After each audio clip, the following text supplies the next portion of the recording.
odayaasha dhaqanka beelaha hawiye ee ku sugan magaalada Dhuusamareeb oo kulan saxaafadeed ka yeeshay weeraro isdaba joog ah oo ciidamada liyuu booliis ay ka geysteen deegaanada Raase iyo Laab oo ka tirsan dowlad deegaanka Soomaalida Itoobiya kuwaasi oo lagu dilay in ka badan 30 ruux oo shacab ah sida lagu sheegay war ay soo saareen bahda dhaqanka ee kulankani ka qayb gashay waxa weeraradaasi geystay ciidamo ka tirsan kuwa maamulka oo ku cadaadinaya shacabka halkaasi degan in ay baneeyaan deegaanka odayaasha beelaha hawiye ayaa baaq ku aadan in la joojiyo xasuuqaasi loo geysanayo dadka shacabka ah u diray madaxweynaha dowlad deegaanka Soomaalida Itoobiya iyo dowladda federaalka Itoobiya oo ay ka codsadeen in arintani ay wax ka qabato ugu horeyn waxa goobta ka hadlay gudoomiyaha odayaasha dhaqanka beelaha hawiye nabadoon Maxamed Xasan Xaad dhammaan beesha caalamka meeshaas waxa laga sheegay dib fara badan in lagu hayo dadka halkaas degan xasuuq loo geystay lagu xadgudbay xuquuqdoodii degaan iyo mideedii Soomaaliyeed iyo midii maaragtay muxuu xaq u lahaayeen oo dhan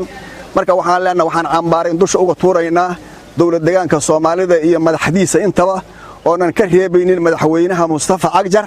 marka waxaan leenahay dadka Soomaaliyeed dhibaato halkaas ka soo gaartay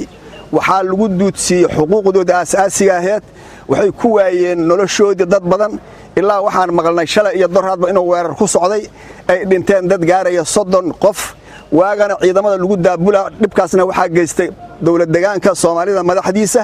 iyo qaasatan ciidamada la yiraahdo liyuu booliska marka dhibkaasaan ka cabanaynaa waxaan nahay dadka ay ku abtirsadaan waa dadka la yiraahdo hawiyaha ka xishoon mayno dhibkaas loo geystay waxaan leenahay hadii arintaas ay joogso diido saameynay ku yeelan doontaa dowlad deegaanka Soomaalida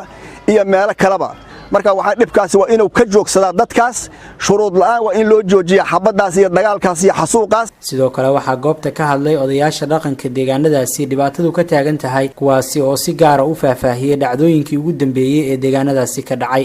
madaxweynaha dowladda federaalka xisbiga maamulka kulli waxaan u soo jeedinaynaa dadkaas in xaqooda la siiyo dhibaatada laga dhaafo wax adduunku ka gudbay ina maanta dib loogu laaban haddii aan nahay beelweynta hawiye dhibaatada halkaas dadka lagu hayo in yacni maaragtay madaxweynaha gobolka kilinka shanaad meel kasta dadku asagoo isla dhasho isla jooga in uu joojiyo dhibaatada lagu hayo dadkaas annagu aad iyo aad ayaan uga xunnahay haddii aan nahay beesha hawiye beelweynta hawiye in la dhibaateeyo dadku waa iswada dhex degan yahay raalli kama ahi caalamkan maqashiinaynaa dowladda Itoobiya maqashiinaynaa caalamka ayaan maqashiinaynaa nimankaas dhulkoodii in la xoogayo oo la baabi'iyo oo la magaciisiyo raalli kama ahi dowlad deegaanka mudane Cagjar arinta si degdegana wax uga qabto waa mas'uulkii dowlad deegaanka Soomaaliya Itoobiya sidaas daraadeed asaga hoos taala dadka la laynayo beerahoodii iyo guryahoodii lagu laynayo marka sidaas daraadeed mudane madaxweyne hawshaas iyo mar dambe noo soo yeerin waa dadka waxa nagubaya waad garan kartaa ehelka nagi waay Abdullah Warsumarooble Somali News TV Dhuusamareeb